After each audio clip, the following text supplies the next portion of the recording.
Muntina Impact TV Kuki channel hin ho zo se ke ma thanglenmang hlungdimin ka hin lim chi win he tu ni khuwa pathian phat thei bu chana to ke honin I ho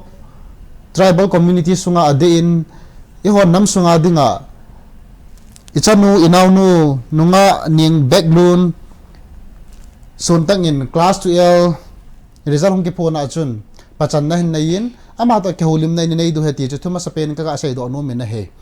ama hi tu in ama chanchin kan do ma sanga khat ka sei be num chu hi le ka het thei kham ho mi pi het dinga ka sei do be num ki khat chu reuban sorry che weekend to na college class 12 chanan sima hi in commerce stream akuna tu na pachan na hen nei heti yong chu thuma sa in ka ka koi kit numin tu in thu do ang dut pe jeng hitin thu tam sei talovin nunga Ng.Niangbiaklun ka do be num chu hi tingai la hen thu pat na ka koi num chu mi tam ta hin I hola hin tunia hin nang ma hi result ki phona chun ka ve na hi la hin science sun ki vet jong le koi ma zaw talo art sun ki vet jong le koi ma zaw be se talo commerce hin nang se nang ki langin wang pat pi in second hi kit na lain position nong cho first wang chu I chen pi ho mail ho chang ta jong la hin hi chi chung chang thon kan ki pa bi ma ve ti yong chu nam mi te thal hanga ma san ki pa thu kan sei kin na he ki pak abana hin hiti ji chun nang ma hi koi man ka he nai povin zo akan sei pas se chu mi pin alo la ka he kham ho hin alaizin nang in self introduction ta bangin na family background hi han nang ma chan chin hi jong le ne khanin sei pi lo chun ki paw mente kamin na hi len yang biaklun na hiya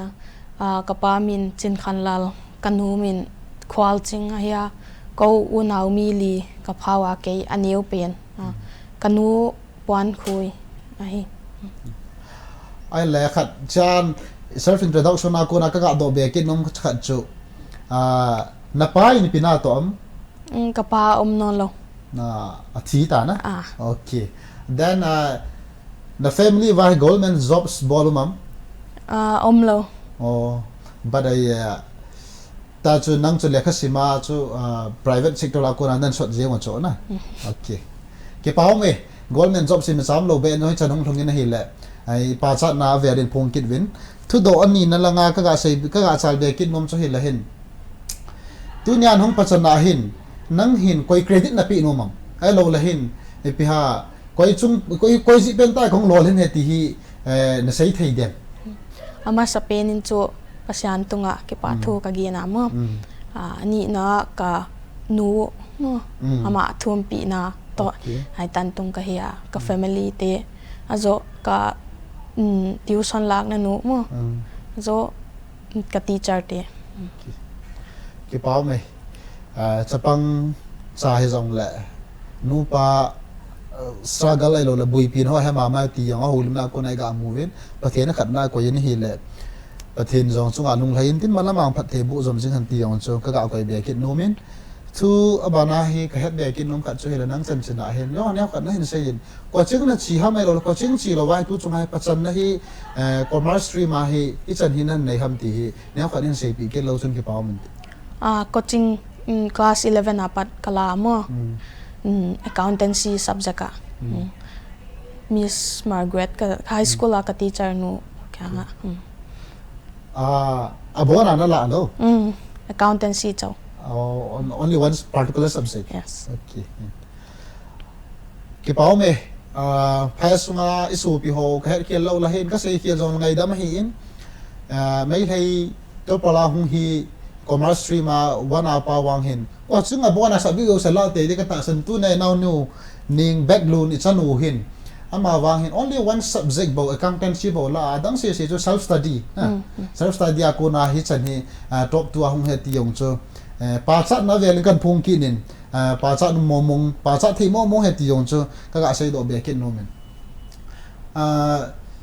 lekha hi ni khan hai pungza zat na simam ai lawai la hin pt ha chomcha cha sim ho yo ngi ahong lo thingum min nang hin lekha na sim dan ne ko din sei pi thei di ba in ken chu lekha ka sim ki amo exam lo changa sim khol lo exam changa chu tampena da ka nga fail sim exam lo cha chu sim khol lo exam hi hel la exam lo hi ong le average as 5 hours na sim je na okay exam long là kal chum lo exam long là kal chum lo 5 hours na okay ke paung me lekha sim jong short sim be se nai pun example la kon khan he 10 hours lang sim jong ke umzi nai lo la 7 8 hours sim ke umzi ama he just normal everyday 5 hours ke paung in ba tan thei ta kha hi kin hoi ka sama ma jing in cái kia lâu là 6 hours là bằng nó sim là tổ vào đâu mấy thế thì là lâu pe mình 6 hours cái sim là tí thì 5 hours bật sim mà sẽ cái nào không dùng là chân cái bám sẽ cái này tiền cho cái gạo quay về cái nôm mình lẽ khá hi bạn nào cái độ biển nôm chân nó tham mô mô hâm lâu là hin ipiti cái xây đam nang mà hin lẽ khá hin hết thì mô mai rồi pia cũng là lẽ cái sim hin bằng ai nông thân hâm khăn nó gạo xây thì được cái ngày đó na chú mua cái thị đó na bắt thằng có số na lệ khá thị cái gì mua lệ khá hạ sim lo lo thị mấy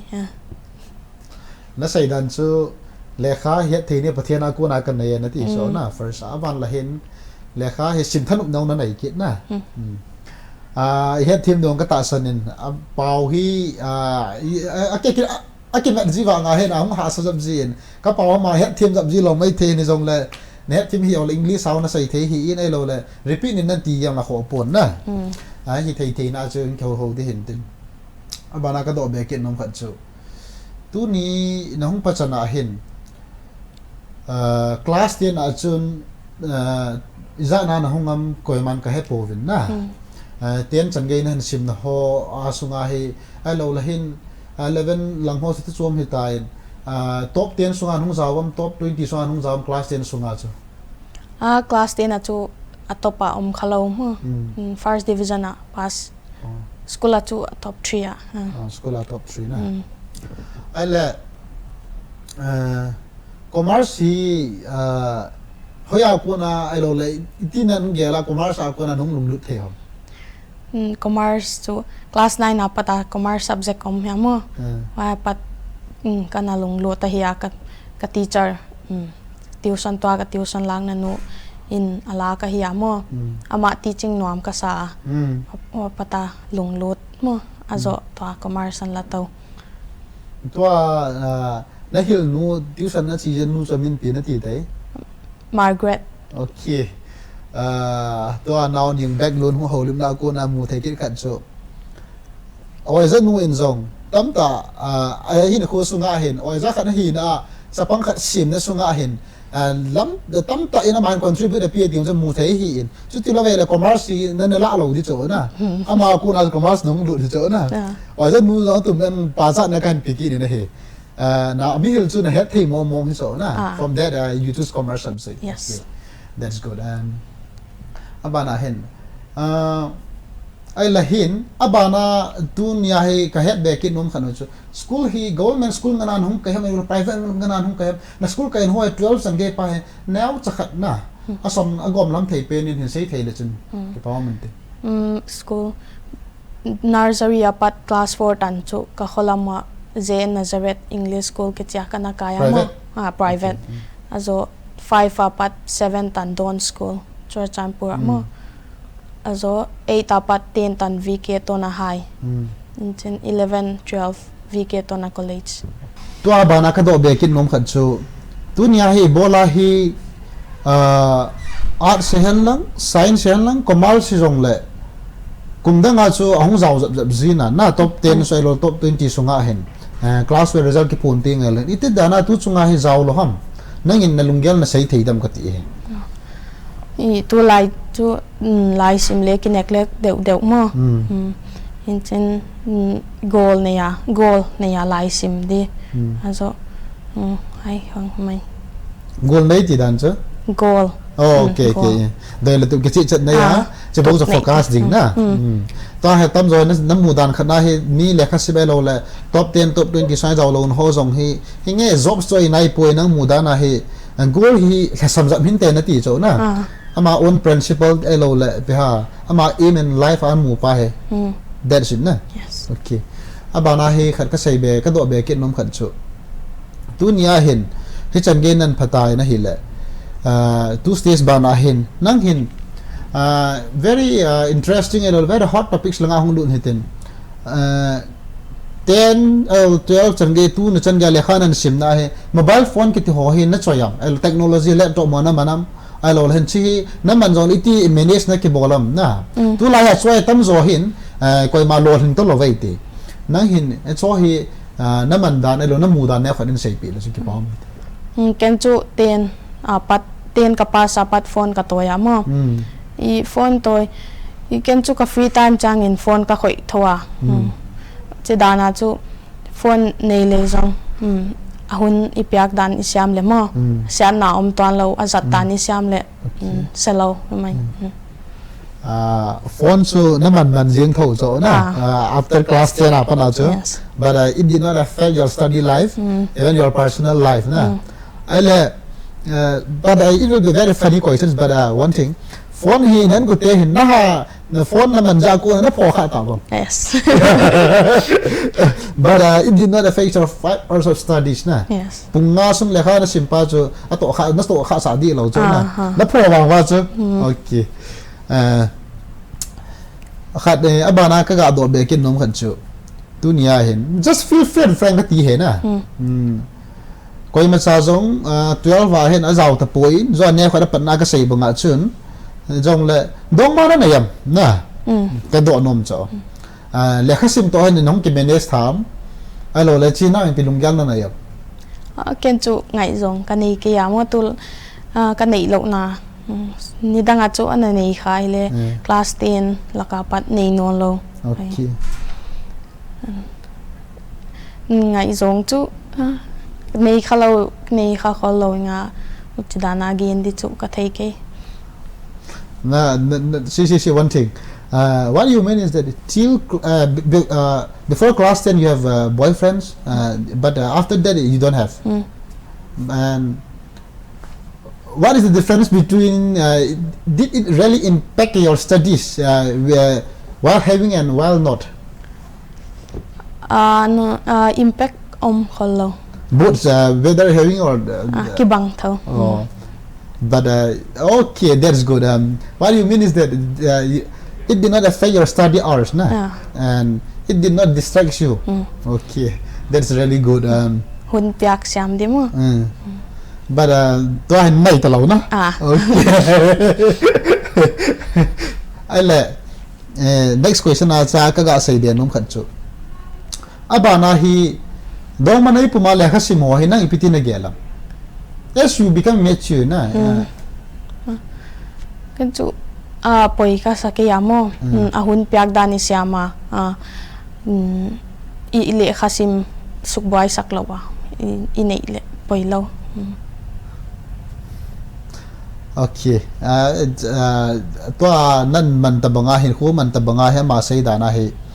man thei pe le chun le khasim to kha lo pon ai le chun just okay ti he na it depends on yourself ti he na ma self control da na chu king up sa le hin pa cha no me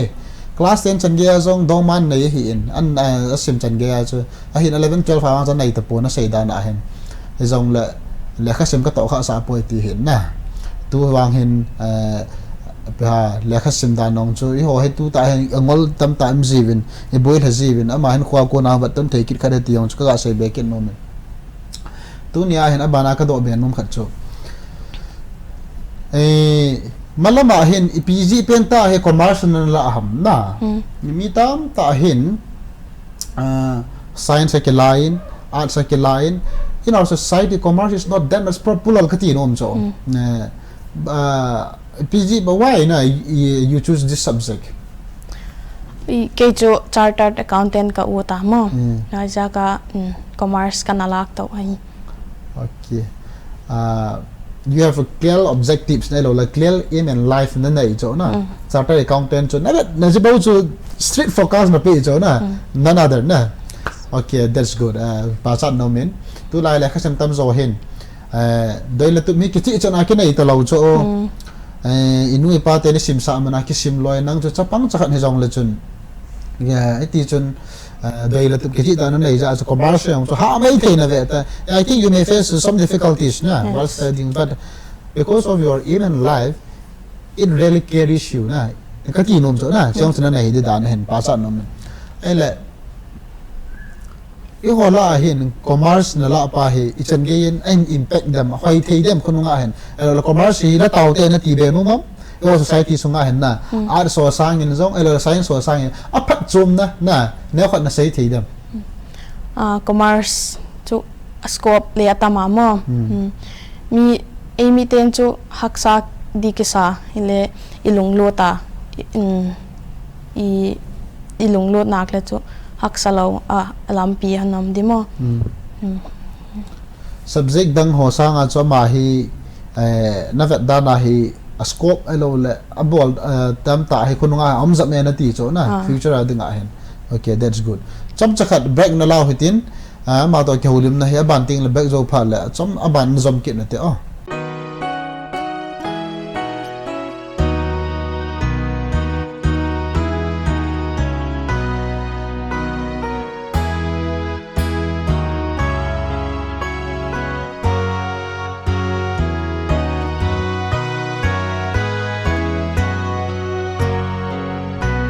Khoi hi akon hung kisim do don thei zo se hi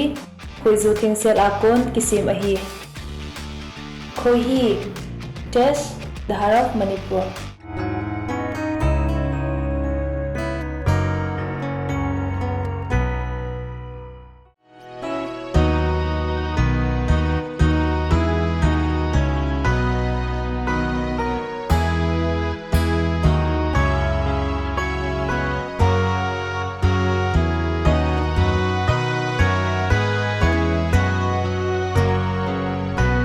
khoi hi akon hung kisim do don thei zo se hi khoi zo thing sel akon kisim a hi khoi hi test the heart of Manipur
break ila no chan chung hintin ichan nu inau nu nunga Ng.Niangbiaklun Suantak to ke hulim na ban na zom ki no hitin tunia hin break zo ba na ka ga do be ke num khat ta thu dong lu pe jing ka ting nang hin khang tha khat na hi na hin le khan hin simin ni khat sunga hi nidan nga 5 hours ta bang hi le kha simna kamang zen na ti adang leisure time na mang ji in tunia hin ka lai ka do be num so ipita pang hobby elo le khasim hi hobby ana nei jing ham elo le they have other hobby more than studying na other than studying ka ti no men na ko na han sel thai dem ken chu hobby ya chu kanei khol ke amo hobby free time kanei changa phone khoi game ki mo chin lom te to pot film adang chu tam om twan lo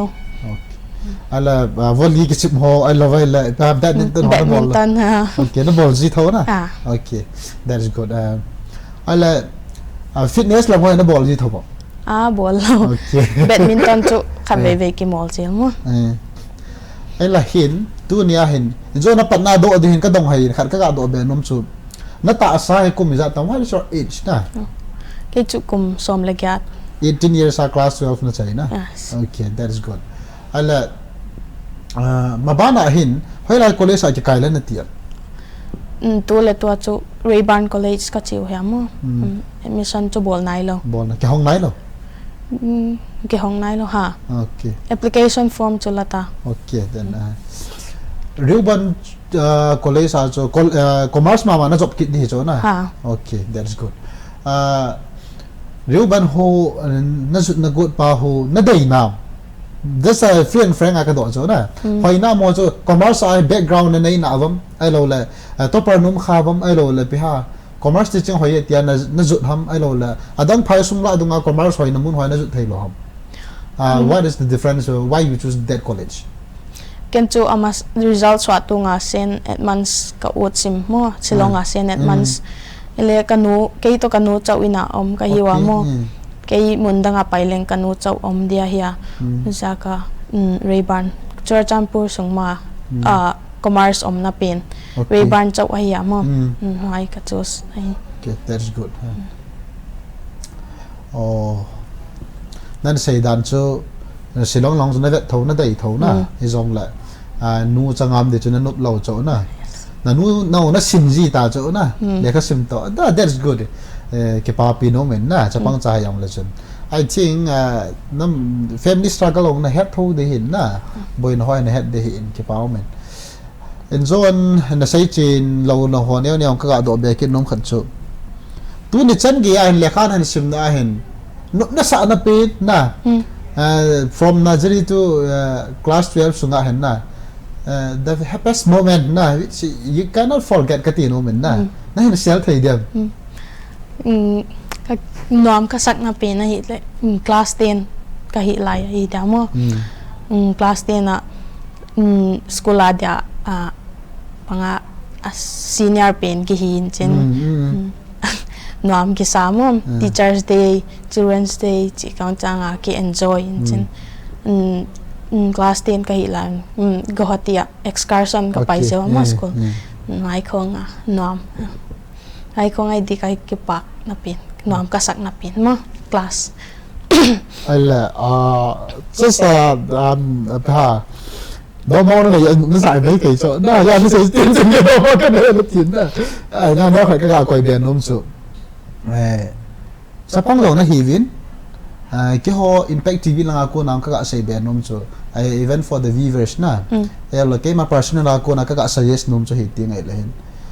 do ma chu mi chu nei dan ki thei lo he na nei rong it's okay it's up to you na ya nang na say tan ki to kha sa lo phal na tiw na say nan yo na ka say biển nom khan chu dunia hi class 10 chan ge na hin sim na ho ala 12 chan ge na hin sim pe songa class a cho to wana hung pa to wana hung nu to chu na ke ngai mei thei cho ai ti wa chu tu ai na classmate ho la adon mo pe na mu pa chu ala adon mo pe na mu nu chu na vele chu after graduation 4 years 5 years so pa la ma nu ma pa yo chu government officer le taw ni mai ni bol thei ta na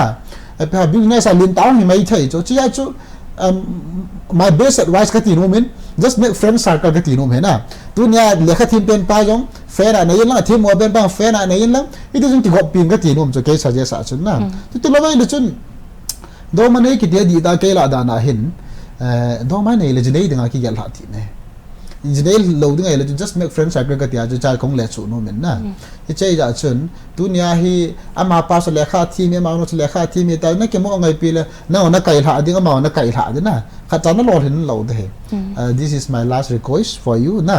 ka tip na nom chu you have very bright futures na ko tam na la jin i chei ja chun ai the zai le nam sunga dinga zong hin ai mitela dinga zong hin officer len ta chartered accountant sa len zong len ki su do ben lang IRS ka thei poi na IAS IPS ka thei poi hin ki su do na dinga chun tu na pasal na dei cha rum mai thei cho na as a human beings ka no me ka dei cha rum cho na nan hia le zong le just make a friend an in lang na dei mo pero na her friend an nei thei jin lang na ki go pi thon lang na le kha sim cho cho masal pe thei na ding in na friend circle to approve wang a hin laugh lang wa approve ka people be set num pon na khat ka ko be ken nom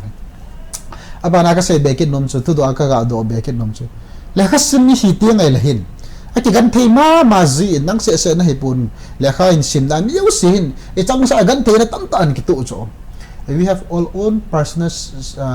struggles na alo le ha ta chu mentally physically tam tan ki tu he lo family background ko nen pi song la hen na in ha na sa na pen tu na changa class on nan sim na sunga hen ipi chu ha na sa pe nam na ga sial thei den haksa kasak hun chu kholo kanute ha panja ka mo amau kat dei nam pe zawa mo haksa na nei lo tu chan gi ya hi ha sa na sa le kha sim sunga hi na tu lo zo na na pam lo wa nga chu ba family support a full income wa na ti ne cho na ki pao me nhiều na sa dòng là chun na family tên na ngai lue tìm mu thế hiện na mo chunga chun fully depend na hiện na amo chu they protect you na every now and corner ban la na nga ding a shield na malang marketing jing ven na noya le kha don ta ni kisim the ti ke lang so na a phai hoi le jing ye abana hin ka sei ve nom chu thu do ta bang khana na nga ko na pilung gyan na yam ka ga ve nom ke khat chu hile tu lai ta hin iwa nei la hin nam sung wa hin ali na pa neu ga ya hin chapang elo le class 10 12 for hin ha yau di sat ji social media ho hin na mandan ho hi na ya social media hi itina ngai to na tu na hi na loi ho ding elo le abana 12 sam gen sim ni tiam sam gen sim ni ho ju nga hin ichi hi man dau te na tiam elo le chi iti ta bang ha hin ke mang le na dei sam na sei thei de social media chu jang ke le jang ko chi thei lo amo I zat le ahun pyak dan siama azat tan siam di ai ama yong chapang en hi zong la ka ga sei be nom khat cha lung gel long chu thil tam ta chu hung ke gom khomang lo thing na hi tu nia hen ka ga don na pe khat chu a sei cha ma na ha sa cha sana in hi zong la in nam sung thu ho elo la hen I gam sung thu ho I ga ba nei la hen tu nia hen now te ho hen ti jing ka tin class 10 12 jang yen sim ho yo he phone na lip be set no vin he ti chun mi tam ta hen alol hin na ding lampia sangin if technology man pa ho hi ma tha na mangam ta te ka sei be no min kum si la hin top 20 sunga hi mi pha be pp zaw zen tu kum hi a zaw lo wai tan class 12 chan ge pa hi vet nei la hin hi ti hi ji chun ki tha vet phet no tin